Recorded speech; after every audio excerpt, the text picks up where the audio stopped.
Quem é que está animado para a semana que vem? Jantar de casais aqui. Hein? E aí? Ainda tem algumas vagas, hein? Olha, é a sua última chance de conseguir o seu espaço. Vai ser muito bom. Vocês vão ver. Bom, mas Sherlock Holmes e Dr. Watson, eles estavam acampando juntos. Depois de uma boa refeição ao redor da fogueira, eles resolveram ir deitar na barraca. E algumas horas depois, Holmes ele cutuca o seu amigo, Dr. Watson, e diz: "Caro Watson, olhe para cima e me diga o que você vê."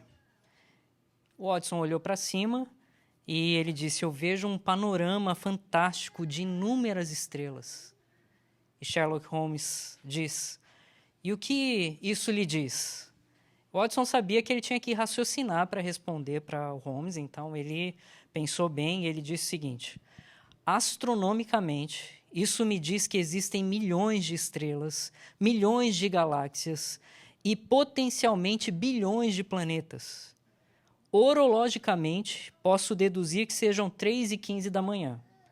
Teologicamente, eu posso supor que Deus é infinito e nós somos pequenos e insignificantes.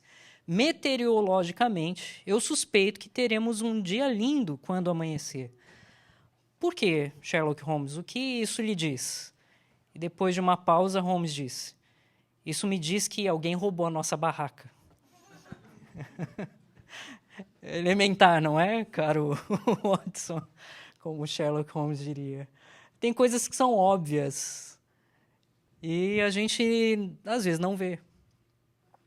E Pedro, na segunda carta, ele vem falando sobre coisas bem óbvias, que deveriam fazer com que os nossos olhos abrissem com atenção para aquilo que é a realidade. O que é a verdade da parte do Senhor, o que é a falsidade, quem são os verdadeiros servos de Deus, quem são os falsos mestres. Pedro vai explicando com bastante detalhes e apontando para várias obviedades. Mas, às vezes, a gente tem o nosso olhar disperso e não enxergamos exatamente o que está à nossa frente. Mas Pedro, desde a primeira carta, vem indicando para nós o que está perto, o que está longe, e ele vai mostrando na sua carta, especialmente agora na segunda carta, quais devem ser as características fundamentais de todos os cristãos: fé, virtude, conhecimento, domínio próprio, perseverança, piedade, fraternidade e amor. E em seguida ele diz: "Pois aquele a quem estas coisas não estão presentes é cego, vendo o sol que está perto, esquecido da purificação dos seus pecados de outrora." Então, Pedro passa a carta falando sobre, esticando a nossa atenção para aquilo que é óbvio, para aquilo que talvez não seja tão óbvio assim, e ele vai falando da nossa condição presente diante da salvação, do nosso pecado no passado, e agora no fim da carta, da segunda carta, ele fala da nossa esperança futura. Então, aqui, na segunda carta de Pedro, no finalzinho da carta, nós temos as últimas palavras de Pedro registradas nas Escrituras. E, assim como Holmes e Watson tiveram que fazer, Pedro está aqui levantando o acampamento de alguma maneira. Ele se refere ao seu corpo como uma tenda, um tabernáculo, talvez numa linguagem moderna, uma barraca. Ele sabe que está prestes a morrer, sabe que está prestes a enfrentar seus últimos dias. E ele, então, vai registrar aqui as suas últimas palavras ao povo de Deus. E é nesse último momento aqui que Pedro levanta o acampamento, que é também nossa última parada aqui nas cartas de Pedro. Então, a gente passou bastante tempo estudando a primeira carta, a segunda carta, nós estamos chegando ao finalzinho da segunda carta. Eu gostaria que você abrisse, então, a sua Bíblia, ou o seu aplicativo aí com a Bíblia, na segunda carta de Pedro, capítulo 3, dos versos 14 ao verso 18. Segunda de Pedro, capítulo 3, versos 14 a 18. Eu quero ler na versão revista e atualizada aqui, que diz o seguinte: Por essa razão, pois, amados, esperando estas coisas, empenhai-vos por ser desachados por ele em paz, sem mácula e irrepreensíveis, e tende por salvação a longanimidade de nosso Senhor, como igualmente o nosso irmão Paulo vos escreveu, segundo a sabedoria que lhe foi dada, ao falar acerca destes assuntos, como de fato costuma fazer em todas as suas epístolas, nas quais há certas coisas difíceis de entender, que os ignorantes e instáveis deturpam, como também deturpam as demais escrituras, para a própria destruição deles. Vós, pois, amados, prevenidos como estáis de antemão, acautelai-vos, não suceda que, arrastados pelo erro desses insubordinados, descaiais da vossa própria firmeza. Antes, crescei na graça e no conhecimento de nosso Senhor e Salvador Jesus Cristo. A Ele seja a glória, tanto agora como no tempo eterno, como no dia eterno. Amém. Ok, antes de apontar os meus pontos aqui, eu quero dizer que os versos 17 e 18 são os versículos que abraçam as ideias principais. O verso 17 diz assim: acautelai-vos, não suceda que, arrastados pelo erro desses insubordinados, descaiais da vossa própria firmeza. Antes, crescei na graça e no conhecimento de nosso Senhor e Salvador Jesus Cristo. Então, eu poderia extrair 3 palavras aqui e a gente ia resumir o nosso ponto hoje. Firmeza, é isso mesmo. Firmeza, graça, conhecimento. Firmeza, graça, conhecimento. São as 3 palavras principais aqui no texto. Eu diria algo como: empenhe-se na firmeza, cresça ou empenhe-se na graça, empenhe-se no conhecimento de Cristo Jesus. São estes os pontos que nós vamos seguir. Bom, como a última instrução de Pedro para nós, ele diz aqui: enquanto nós aguardamos o retorno do nosso Senhor, empenhe-se na sua firmeza moral, empenhe-se na graça, empenhe-se no conhecimento. O verso 14 começa falando sobre essa questão da firmeza moral. Ele diz: por essa razão, pois, amados, esperando essas coisas, empenhai-vos por ser desachados por ele em paz, sem mácula e irrepreensíveis. Por essa razão, empenhem-se por serem achados por ele em paz, sem mácula e irrepreensíveis. A gente precisa voltar, então, para lembrar qual é a razão. Na semana retrasada, nós tratamos sobre essa razão. Pedro vai apontando sobre a vinda gloriosa, a volta gloriosa do nosso Salvador. E ele fala em termos bem duros, pesados, porque ele sabe que para aqueles insubordinados, para aqueles que não se rendem a Cristo, será um dia de pavor, um dia de sofrimento, de terror, de angústia.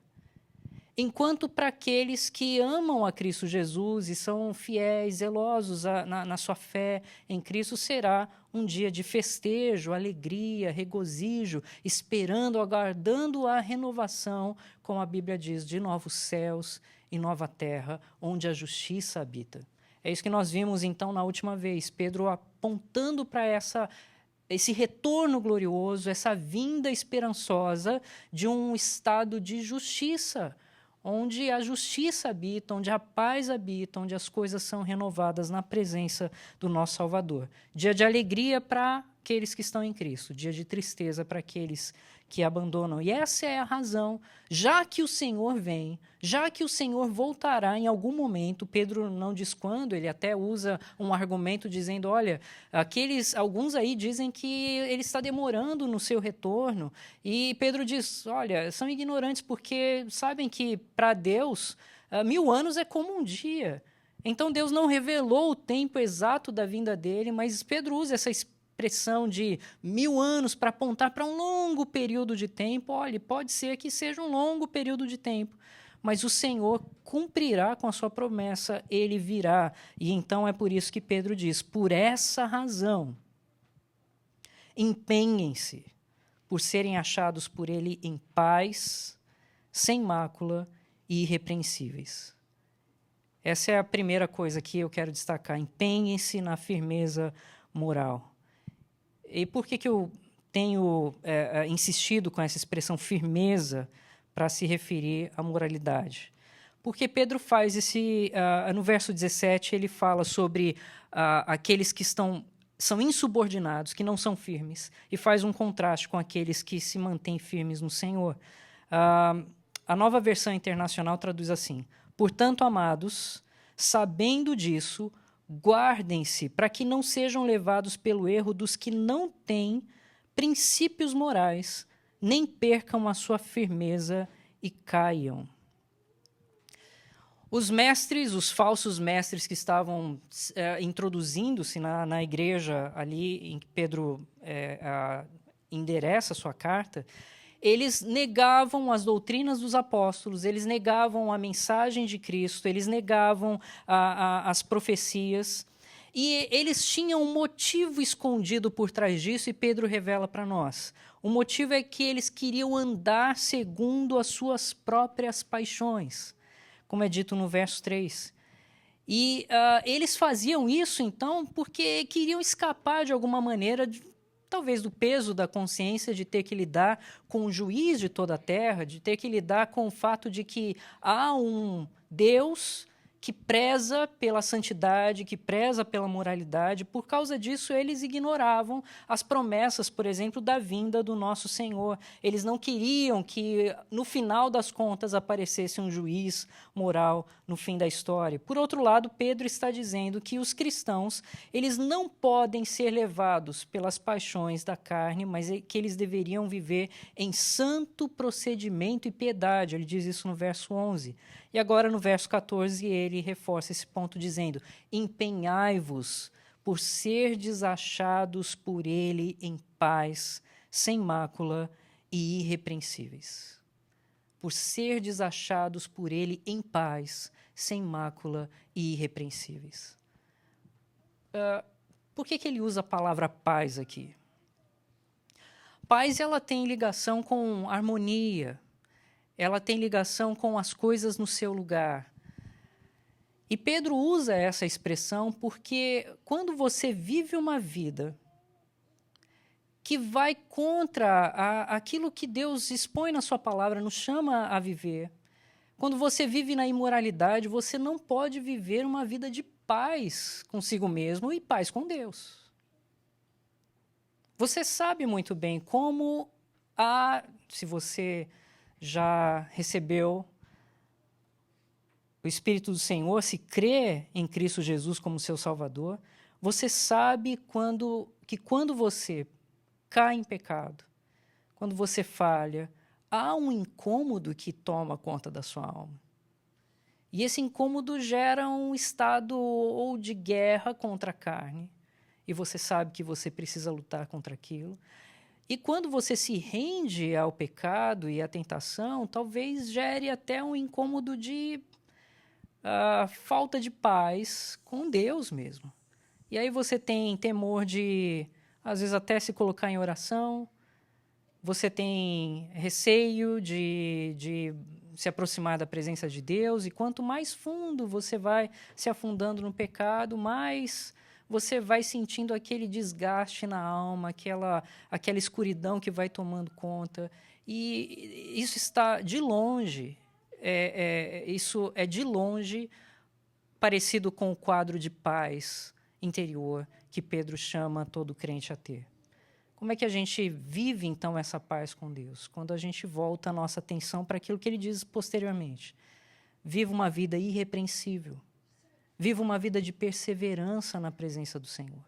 Viva uma vida de luta contra os desejos da sua carne, contra a forma como você, às vezes, responde aos seus filhos, contra a forma como, às vezes, você responde à sua esposa, ao seu esposo, contra a forma como, às vezes, você tenta algum tipo de vantagem num ambiente. Coloque-se em guerra contra essas coisas, para que, então, em guerra contra essas coisas, contra o seu próprio coração, você encontre paz no Senhor. Viva de forma irrepreensível, de uma maneira que as pessoas possam olhar para você e não enxergar repreensão. Viva de forma que você seja sem mácula, como diz o texto. E a figura que Pedro traz aqui é a ideia de, olha, assim como os sacrifícios entregues ao Senhor não podiam ter mancha, viva uma vida de sacrifício ao Senhor sem mancha. Entregue a sua vida como um sacrifício santo, vivo, agradável a Deus. Isso vai implicar numa vida irrepreensível, uma vida sem mancha. E certamente isso vai gerar um ambiente de paz. E nesse sentido, a gente pode cantar com toda tranquilidade e com alegria e esperança: vem, Senhor Jesus. Vem, Senhor. Maranata, vem, Senhor. Porque eu não estou em guerra contra o meu Deus. Eu não estou em guerra contra a luz. Mas se tem alguma guerra que acontece no meu coração, é a guerra contra as trevas, que ainda me seduz às vezes, ainda me tenta. E essa é a minha guerra, não com o Senhor. Com o Senhor eu corro para Ele, eu busco o Senhor, eu espero no Senhor, eu confio no Senhor. Quando essa transformação de uma vida tocada por Cristo começa a tomar conta da nossa experiência, a gente começa a viver a alegria da esperança, a alegria da presença real do Senhor, a alegria de uma paz com Deus e a alegria daquele desejo que toma o coração que nos faz cantar: vem, Senhor Jesus. Sem uma vida fiel ao Senhor que manifesta essa fidelidade, essa lealdade no meu pensar, no meu falar, no meu agir, eu não tenho como esperar essa paz. Então Pedro está dizendo: empenhe-se na sua firmeza moral, empenhe-se na santidade, empenhe-se por manter fidelidade a Cristo, para que no último dia você possa ser achado em paz, na certeza de que você está no Senhor e que o Senhor está em você. Empenhe-se na firmeza moral. E o que nos motiva a isso é a convicção de que esse mundo é um mundo moral, ele é um mundo que está sendo conduzido a um momento onde haverá um juiz. Hoje em dia a gente tem visto um monte de notícias assustadoras sobre o que aconteceu aí na Epstein, aqueles poderosos do mundo envolvidos com pedofilia, envolvidos com prostituição, envolvidos com tráfico humano, com sacrifício humano, coisas detestáveis das trevas, satânicas. E a gente vê isso assim tomado no mundo inteiro. Em todo lugar existem sinais de que essas coisas acontecem. Mas o coração da esperança do povo de Deus é que há um Senhor que é juiz, e que, embora a justiça humana talvez possa falhar, o nosso Senhor não falha. A nossa esperança está na sua justiça, e Ele cumprirá a sua justiça. E por causa disso nós não queremos estar do lado errado da história. O lado certo da história vai nos convocar um caminho de luz, um caminho de Cristo Jesus, um caminho da santidade, um caminho da luta contra as manchas e as máculas no meu coração, porque eu quero agradar ao meu Senhor, eu quero manter a minha fidelidade ao meu Rei. E uma vez que o meu Rei é santo, uma vez que o meu Rei é cheio de glória, uma vez que o meu Rei é imaculado, é assim que eu quero viver a minha experiência de vida também. Eu quero que o meu falar, que o meu agir, que o meu pensar sejam sinais da minha lealdade ao meu Senhor, porque Ele é juiz de toda a terra. Então, Pedro nos chama a essas coisas. E Pedro, então, nos convoca a manter, a nos empenhar, a lutar, a crescer na nossa firmeza moral. Agora, enquanto eu falo isso, é claro que a gente vem lembrando de situações onde a gente luta com o nosso próprio pecado, em situações em que a gente olha assim, para partes da nossa vida que ainda não são resolvidas, coisas que ainda precisam ser vencidas, passos que a gente ainda precisa dar, degraus que a gente ainda precisa crescer nessa jornada de santidade. A gente olha para tudo isso e a gente se vê tão incapaz, tão pequeno, tão sem força. E é por causa disso que a gente precisa desse segundo ponto. empenhe-se na graça do Senhor. O verso 18 diz assim, Pedro resume dizendo, antes crescei na graça. Mas o argumento ele é desenvolvido lá no verso 15. No verso 15 ele diz, e tende por salvação a longanimidade de nosso Senhor, como igualmente o nosso amado irmão Paulo vos escreveu segundo a sabedoria que foi lhe dada. O nosso Senhor é um Deus de uma maravilhosa longanimidade. É um Deus de uma maravilhosa graça. A sua paciência é que torna possível a nossa salvação. Eu não estou dizendo que por causa disso, então, a gente tem que relaxar e dizer está tudo bem. Não, estou dizendo que há esperança para a nossa luta. Há esperança para a nossa luta porque o nosso Deus é longânimo. O nosso Deus é paciente. Embora eu tenha que lutar e me empenhar e lutar com força contra as tentações que me assediam, contra aqueles cantinhos escuros que ainda se encontram no meu coração, eu posso ao mesmo tempo olhar para um Deus que é um Deus cheio de graça e bondade e que tem paciência comigo.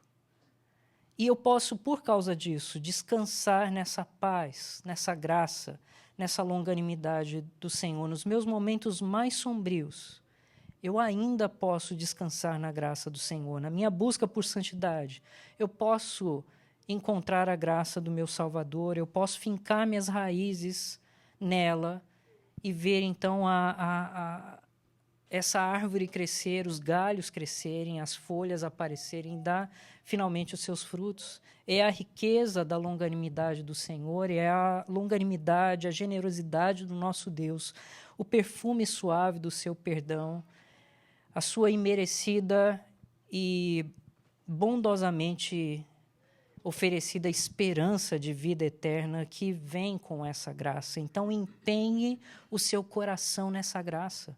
Ao mesmo tempo que você empenha a sua força, a sua energia, rogando a Deus que te dê condições para lutar contra os seus pecados, você também empenha o seu coração na graça do Senhor.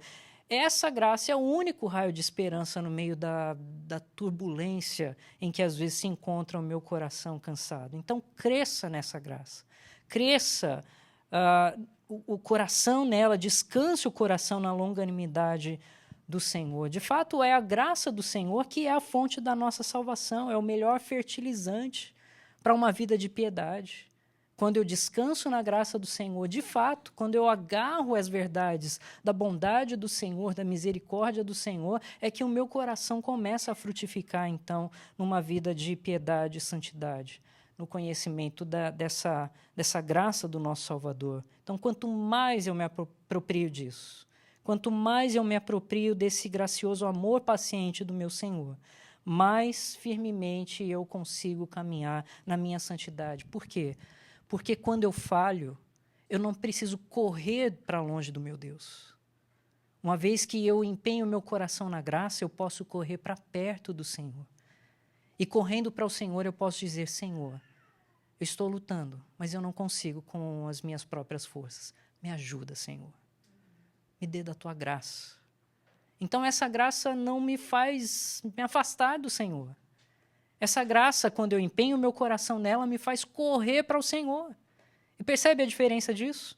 Quando você não empenha o seu coração na graça e você cai em pecado, você cai nas tribulações do seu próprio coração, nas suas trevas particulares, você pode ter a tendência de se afastar e se afastar e se afastar cada vez mais do Senhor, gerando um ambiente de falta de paz, tanto na sua relação consigo mesmo, quanto na sua relação com o Senhor. Mas quando você batalha por uma vida de santidade, mas ainda assim descansa o seu coração na graça do Salvador, você, quando falha, sabe que porque o seu Senhor, a quem você ama, sim, é gracioso, é longânimo, é paciente, você não corre para longe dele, você corre para ele, para perto dele. E você pode dizer, sim, Senhor, eu falhei mais uma vez, eu sou fraco, mas eu tenho um Senhor que é poderoso. E o Senhor pode me dar condições para não falhar mais. Renova minhas forças, Senhor. Renova minha graça, Senhor.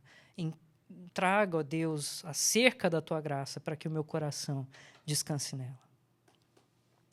O verso 15 é uma extensão do verso 9. No verso 9, Pedro diz: não retarda o Senhor a sua promessa, como alguns a julgam demorada. Pelo contrário, ele é longânimo para convosco, não querendo que nenhum pereça, senão que todos cheguem ao arrependimento. Então, se nós olharmos para um ângulo pessoal, nós temos um Deus para quem nós podemos correr, e é um Deus longânimo e cheio de graça. Quando nós sinceramente corremos para Ele, arrependidos, buscando o seu poder e a sua renovação. Agora, quando nós olhamos também para um ambiente mais amplo, para um ângulo maior, nós sabemos que ali se revela qual é o plano de Deus na história. E eu quero destacar isso brevemente. A mente humana, ela cria blocos na história para dar sentido a ela. Eles querem criar ideias que talvez traduzam na mente deles para onde o homem está indo. Qual é a jornada do homem? Qual é a evolução moral ou intelectual do homem? Então, nós geralmente damos nomes a blocos da história, vamos falar sobre a Idade Média, Renascimento, Iluminismo, Revolução Industrial, a Era da Comunicação, e agora tem mais uma evolução surgindo aí, né? A evolução da inteligência artificial. E a gente vai colocando, então, nomes em blocos da história para dar sentido a essa história, para olhar para o que o homem alcançou, como o homem progrediu, para dar alguma direção e falar, ok, a história está indo para alguma direção. O Senhor tem outra visão da história. E a visão da história é uma só. Desde a vinda do Senhor até a volta do nosso Salvador, há um motivo só na história. Este motivo, este nome, este tema é: esta é a era da salvação. Esta é a era da salvação. O Senhor veio para salvar. E o Senhor vai conduzir a história toda na sua longanimidade para trazer a salvação àqueles que se rendem a Cristo Jesus. E Ele chama os homens a isso. Ele convoca, não importa o tempo. Então, não importa que outra evolução venha, que outro progresso venha, há uma só história contada da parte de Deus, e essa é a história da qual nós somos participantes ativos e passivos. Passivos porque a graça nos alcançou, ativos porque a graça me alcançou, Ele me chama a participar dela e a proclamar essa verdade. Há um Senhor de paz e longanimidade, que deseja um povo para si. E Ele chama esse povo em Cristo Jesus. E Ele chama o seu povo para proclamar essa verdade, porque a história é a história da salvação. E você faz parte disso. Eu faço parte disso. Faço parte porque eu fui salvo. Faço parte porque agora eu sou instrumento das mãos do Senhor para alcançar outros também para Cristo Jesus. Essa é a era da salvação, não se esqueçam disso. Isso é verdade para você no particular, isso é verdade para o mundo. Não importa em que ambiente nós estejamos, não importa em que situação de paz ou guerra, não importa. Há uma só história sendo contada por todos esses momentos e por todos esses altos e baixos. Há um Deus longânimo, cheio de graça e misericórdia, que veio chamando os homens à salvação por meio de Cristo Jesus. Você faz parte dessa história.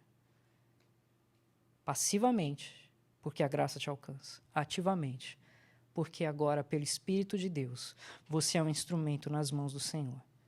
O Salvador veio, Ele abriu o caminho até Deus. E Deus, pacientemente, em toda a sua longanimidade, mantém esse caminho aberto.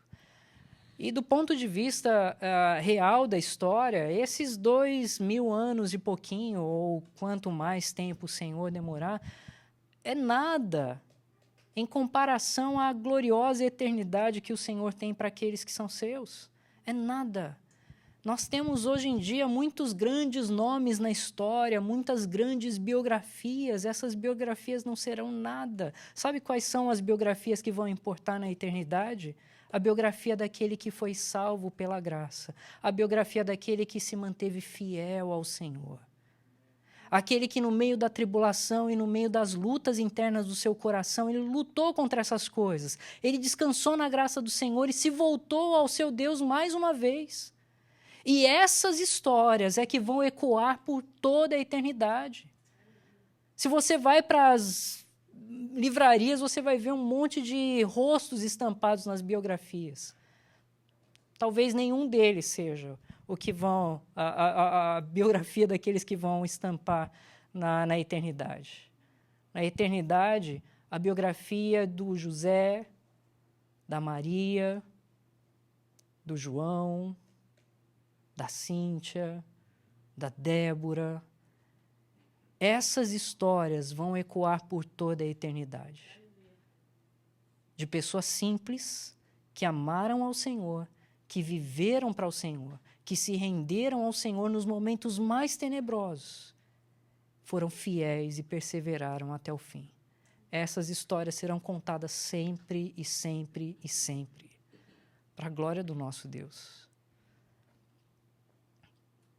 Então, essa é a época da longanimidade do nosso Senhor. Essa é a época em que o Senhor ainda age com a sua paciência. Mas haverá um dia em que essa paciência terminará. Haverá um dia em que cessará. E eu quero estar pronto para isso, porque eu quero estar em paz com o meu Deus. Eu quero servir ao meu Deus em fidelidade, zelo, perseverança até o fim. Então, empenhe-se na graça do Senhor. Bom, Pedro diz aqui no meio da conversa que Paulo também falava sobre essas coisas. Paulo falava sobre coisas difíceis de entender, mas ele diz, olha, Paulo explicou essas coisas para vocês já ouviram isso, vocês já leram isso. Eu quero destacar pelo menos 2 textos aqui. Paulo diz em Romanos 2:4, tu, ó homem, que condena os que praticam tais coisas e fazes as mesmas, pensas que te livrarás do juízo de Deus? Ou desprezas a riqueza da sua bondade, tolerância e longanimidade, ignorando que a bondade de Deus é que te conduz ao arrependimento? Veja, Paulo usava as mesmas palavras. Ele falava, olha, é a longanimidade de Deus que te conduz a isso. É a paciência de Deus que te conduz ao arrependimento. Ou você vai ignorar essas coisas e vai então se render à ira do Senhor.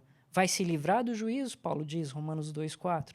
Segundo aos Coríntios 6:2, Paulo diz, e nós, na qualidade de cooperadores com ele, também vos exortamos a que não recebais em vão a graça de Deus. Porque ele diz, eu te ouvi no tempo da oportunidade e te socorri no dia da salvação. Eis agora o tempo sobremodo oportuno, eis agora o dia da salvação. Então veja, Paulo diz, olha, não tomem a graça de Deus em vão. Esse é o tempo da oportunidade. Esse é o tempo da longanimidade do Senhor. Esse é o tempo da salvação. Esta é a era da salvação. Então ele convoca o povo de Deus ali no passado e ele faz coro com Pedro, dizendo, empenhem-se na graça. Esse é o meu segundo ponto. Pedro continua falando sobre os escritos de Paulo e ele, antes de seguir para o terceiro ponto, ele diz, na segunda parte do versículo 15 em diante, ele diz assim, como igualmente o nosso irmão Paulo vos escreveu segundo a sabedoria que lhe foi dada, ao falar acerca destes assuntos, como de fato costuma fazer em todas as suas epístolas, nas quais há certas coisas difíceis de entender, que os ignorantes e instáveis deturpam, como também deturpam as demais escrituras, para a própria destruição deles. Vós, pois, amados, prevenidos como estáis de antemão, acautelai-vos, não suceda que, arrastados pelo erro desses insubordinados, descaiais da vossa própria firmeza. Antes, crescei na graça e no conhecimento de nosso Senhor e Salvador Jesus Cristo. A Ele seja a glória, tanto agora como no dia eterno. Veja, antes de seguir para o terceiro ponto, eu só quero destacar algo importante aqui. Nós tivemos um congresso no último fim de semana na igreja de apologética cristã. Foi incrível, quem participou sabe do que eu estou falando. Foi maravilhoso. Deus nos usou instrumentos do Senhor para revelar um monte de detalhes importantes na história. E algumas discussões envolviam a convicção do que era palavra ou não de Deus. E veja que Pedro, aqui nessas pequenas frases, ele afirma, Pedro, que a palavra escrita de Paulo era a palavra de Deus inspirada. Ele diz assim, olha, eles deturpam a mensagem de Paulo como fizeram com as demais escrituras. Então ele coloca a mensagem de Paulo no mesmo patamar das escrituras do Antigo Testamento. Pedro já tinha essa noção, Paulo tinha essa noção. Os irmãos ali da fé sabiam que o Senhor estava levantando uma nova mensagem, inspirando homens pelo Espírito Santo para levar essa mensagem. Pedro tinha noção disso, embora ele soubesse que eram difíceis de entender algumas coisas, e quem não bateu a cabeça com algumas coisas que Paulo escreveu? Olha, eu estou há alguns anos já nesse ambiente de teologia, desde os meus 17, 18 anos. E ainda hoje eu batalho com algumas coisas ali que Paulo escreveu. Faz tempo já, viu? Não quero revelar aqui os detalhes, né? Contar aqui nos dedos, mas, olha, ainda hoje há coisas difíceis de entender.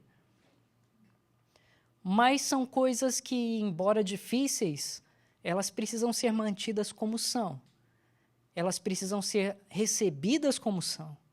Eu não posso deturpar essas coisas por causa do meu prazer, da minha inclinação ou daquilo que eu quero que aquilo diga. Eu preciso deixar que o texto diga o que ele diz. Às vezes de forma confortável, às vezes de forma desconfortável, mas o texto diz o que ele diz porque é a palavra do Senhor. Quem deturpa são aqueles, como Pedro coloca aqui, os falsos mestres. Aqueles que amam ao Senhor vão abraçar essas verdades, ainda que sejam difíceis, mas vão abraçar essas verdades e vão dizer, ok, Senhor, talvez eu não entenda tudo isso agora, mas eu descanso na graça do Senhor. Eu empenho o meu coração na sua graça e eu vou continuar servindo ao Senhor e querendo conhecer e conhecer mais. Isso nos leva, então, ao terceiro ponto. Veja que Pedro, no primeiro capítulo, ele começa assim e ele termina a carta assim. No primeiro capítulo ele diz no verso 2, graça e paz vos sejam multiplicadas no pleno conhecimento de Deus e de nosso Senhor Jesus Cristo. Ele começa a carta assim. Esse é o frame que ele cria, e agora me fugiu a palavra em português, é o frame, a moldura, o molde que ele cria. Ele começa dizendo, graça e paz vos sejam multiplicadas no pleno conhecimento de Deus e de nosso Senhor Jesus Cristo. E agora ele termina, crescei na graça e no conhecimento de nosso Senhor e Salvador Jesus Cristo. Pedro enquadra essas verdades aqui. E se ele enquadra essas verdades é porque para ele são importantes. E se há alguma coisa que você precisa entrar nessa carta e sair dela com a mensagem no seu coração, se há uma mensagem que precisa ser adquirida por essa carta empenhe-se na graça e no conhecimento do nosso Senhor e Salvador Jesus Cristo. Aqui está o meu terceiro ponto, empenhe-se no conhecimento. Claro, não se trata de qualquer conhecimento. Pedro não está falando de um conhecimento aleatório, ele fala especificamente do conhecimento de nosso Senhor e Salvador Jesus Cristo. Ele não fala conhecimento das ciências humanas, das artes humanas, embora, de alguma maneira, essas coisas se conectam, porque Cristo é a fonte de todo o tesouro de sabedoria e conhecimento da parte de Deus. Ele é o Logos divino, a palavra divina.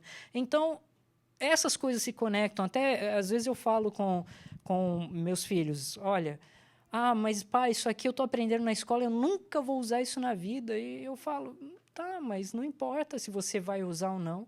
À medida que você aprende essas coisas, você vê quão grande é o nosso Criador que fez todas essas coisas.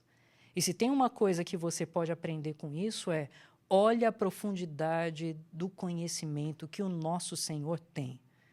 Ele deu esses detalhes para a gente que a gente vem descobrindo dia a dia. E que coisas ainda estão para serem descobertas, muitas delas, por causa do tamanho do conhecimento que o nosso Criador tem. Faça do estudo dessa coisa que você nunca vai usar em nenhum momento na sua vida, faça do estudo dessa coisa um motivo de louvar ao seu Senhor, ao nosso Deus, ao nosso Criador.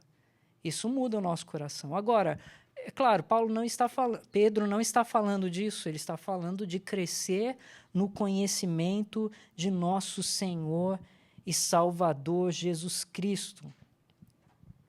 E aqui talvez esteja a chave mais importante de todas, porque quanto mais você conhece o Senhor, mais você vai se aproximar de uma vida santa. Quanto mais você conhece o Senhor, mais você vai aprender a descansar na graça. E quanto mais você conhece o Senhor, mais você percebe que tem muito ainda para conhecer.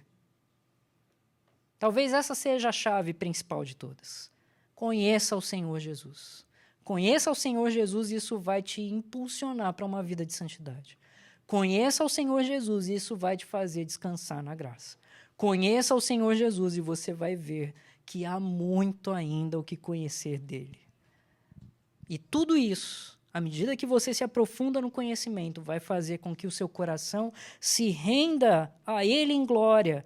E é por isso que Pedro termina dizendo que, no fim, você rende a ele toda a glória, tanto agora como no tempo eterno. Porque quanto mais você conhece ao Senhor, mais você deseja render-lhe glória. Mais você reconhece a sua grandeza.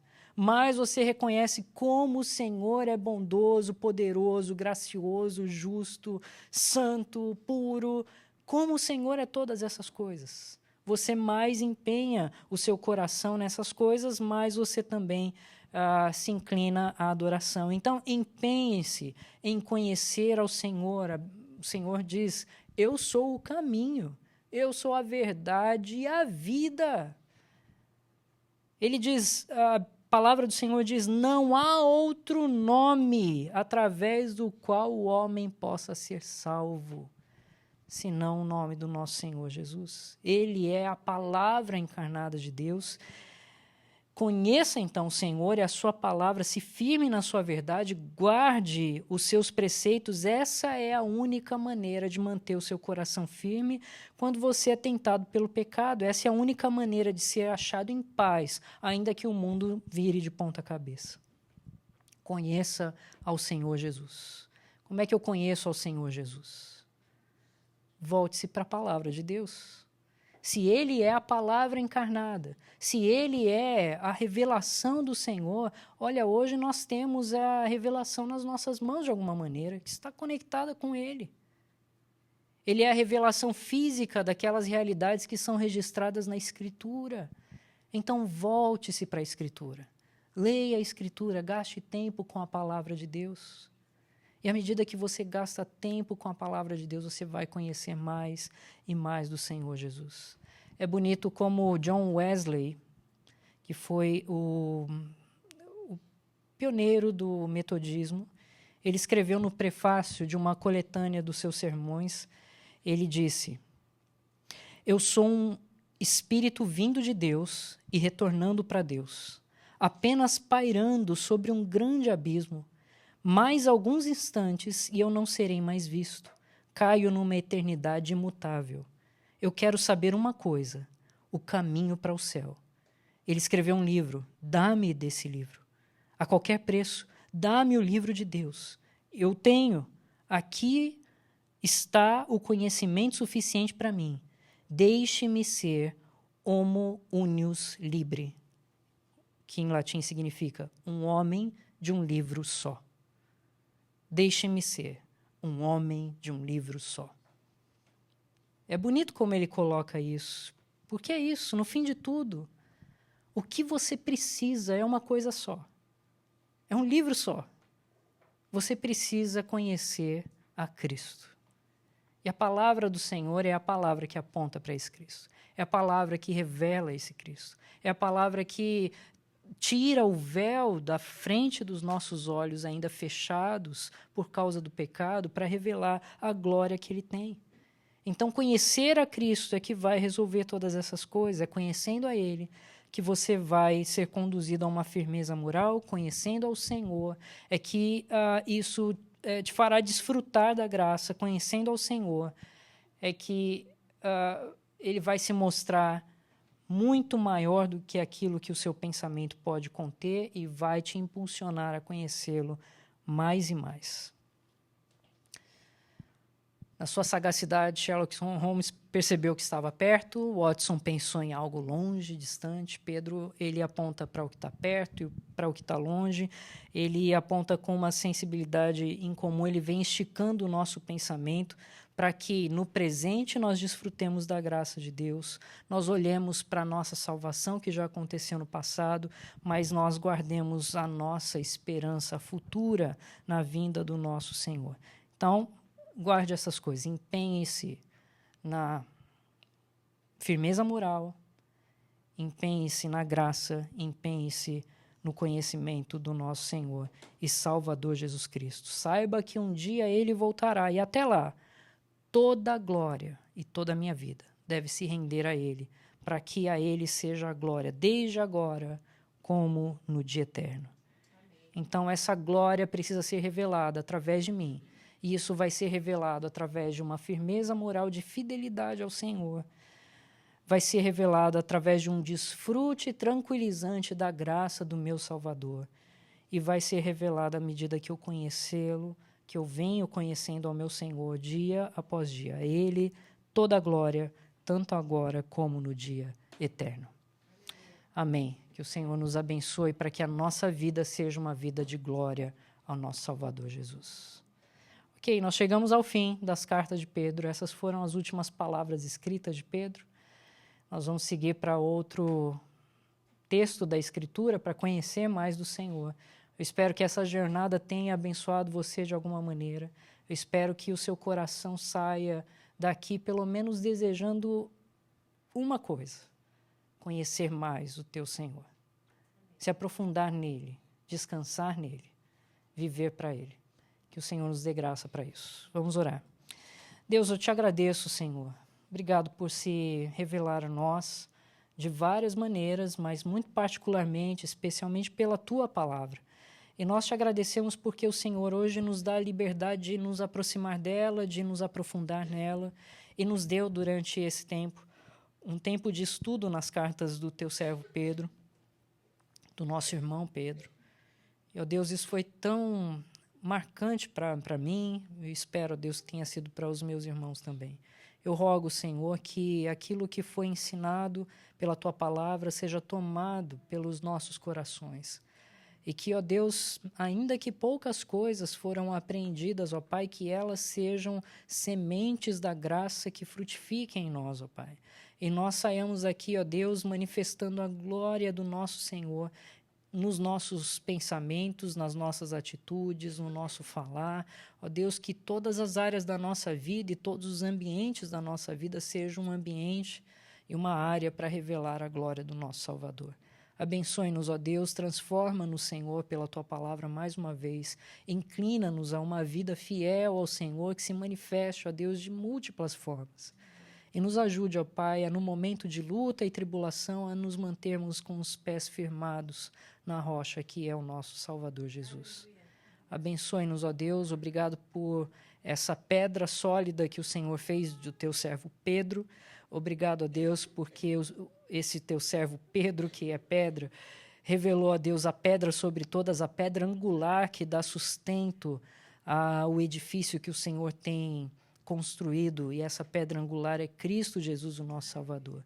Mas o Senhor nos fez pedras espirituais desse edifício e tem construído esse edifício para a glória do teu nome. Nós queremos, ó Deus, ser ajustados para nos encaixarmos, ó Deus, nas paredes desse edifício e para dar sustentação, ó Deus, à manifestação da gloriosa presença do Senhor nessa história. Nós rogamos, ó Deus, e oramos, ó Pai, pedindo que o Senhor Jesus, diante de um mundo cheio de trevas, venha logo para manifestar a sua luz, para manifestar a sua justiça, mas para manifestar também a sua paz eterna e a sua graça eterna que repousa sobre os seus. Nós oramos pedindo assim, em nome dele que veio e que voltará, que hoje reina. Ele é rei, com autoridade sobre céu e terra, o nosso amado Senhor e Salvador que está vivo, que voltará. É no nome do nosso Senhor Jesus que nós oramos. Amém, Deus. Amém. Vamos louvar ao Senhor mais uma vez?